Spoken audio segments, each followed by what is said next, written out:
What's good, YouTube? Jay Lee here. Got another Northwest podcast for you.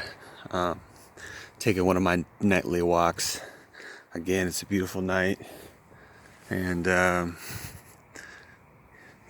here in Seattle, we got this quarantine going. I've been a big proponent of taking walks. I've always liked to go walking, particularly in the, I think it's twilight. Is that what it's called? Twilight?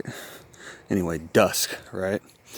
That dusk hour where the light of the day is dwindling into the night. And in Seattle, during this time of year, late spring, early summer, we got a lot of blooming flowers, and you can smell them all throughout the air. And it really is beautiful.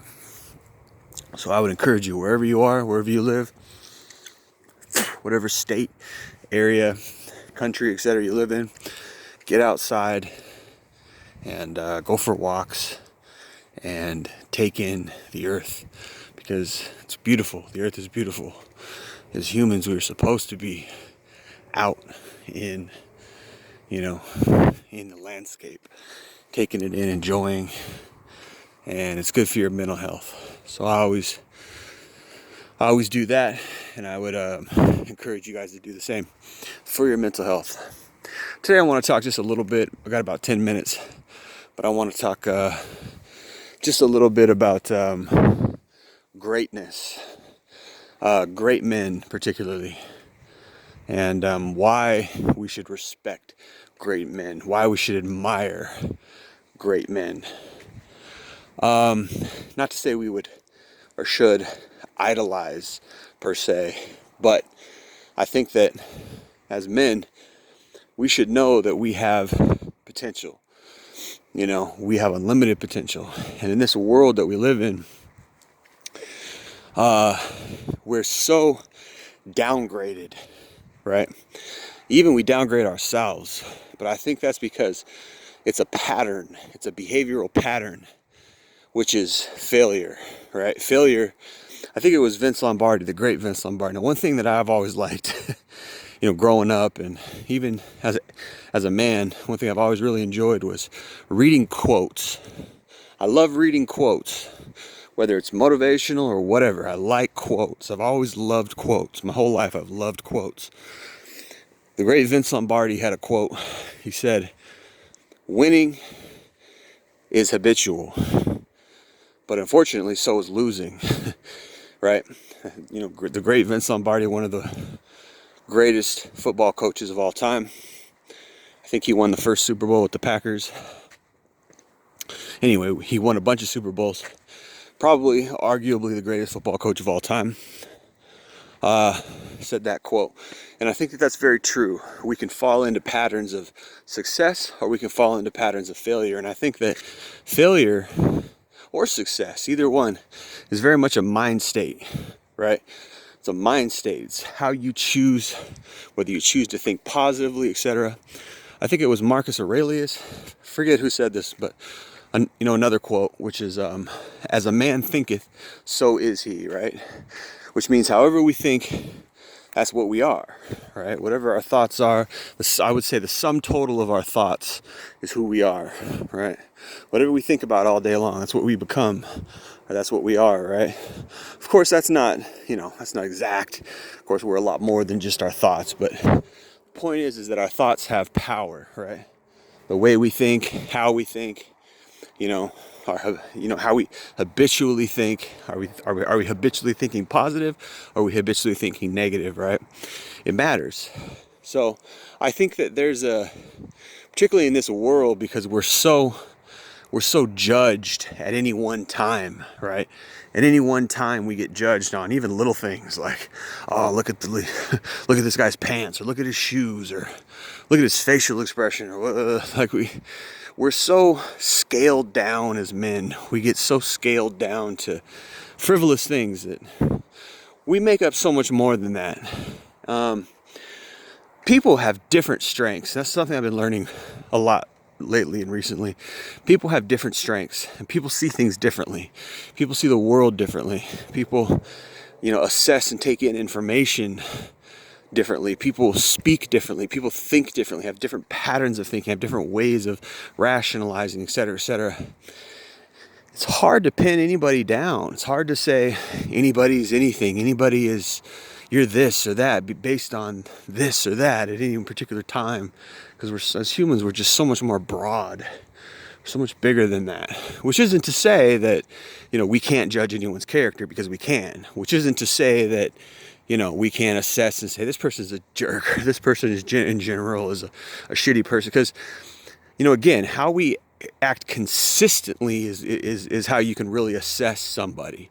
How somebody acts consistently over time.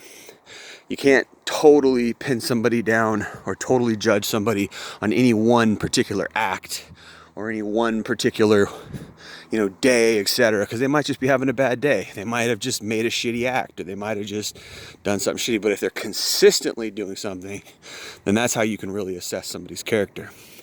But with that said, what is my point by saying that? My point is that we ourselves often fall into these patterns of failure, these patterns of weakness, these patterns of not being so great, And it's like, on the one hand, it's like, yeah, you know what? If you're happy, if you're enjoying life, if you're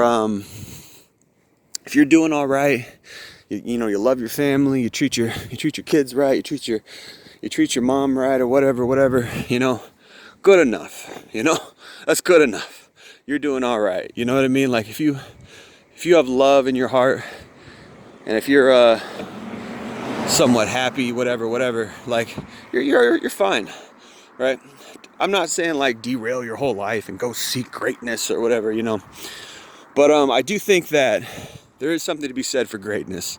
I think there's something to be said, particularly for male greatness, because I don't believe women are the same as men when it comes to achievement.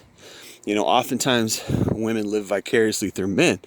Oftentimes female achievement is not really the same as male achievement. A lot of times female achievement is like, yeah, suck it, man, I achieved this, or, I did it and I'm just a female. And it's like trying to prove somebody wrong just because you're a female. You make it a gender thing, and that degrades your greatness in general. I think that men who push things forward for the sake of pushing something forward, not necessarily for the sake of building up their empire or, making themselves greater, a narcissistic reason, but they push things forward, for innovation's sake or for the result's sake in and of itself. That's great. We have, of course, as a man, you can be a very unquality man and be great at the same time. You can be great in evil things, right? I think greatness is something that is very masculine. Okay. But why do I say this? I say this because I think we should appreciate greatness. I think that as men, we need to appreciate, great things. Appreciate great architecture. Appreciate great cities. Appreciate great leaders. Appreciate great authors and poets, etc., artists, right? I think that there's something in us as human beings that really is, I don't know if I'd use the word fulfilled, because ultimately it's hard to say if we can really be fulfilled with anything on this earth for very long.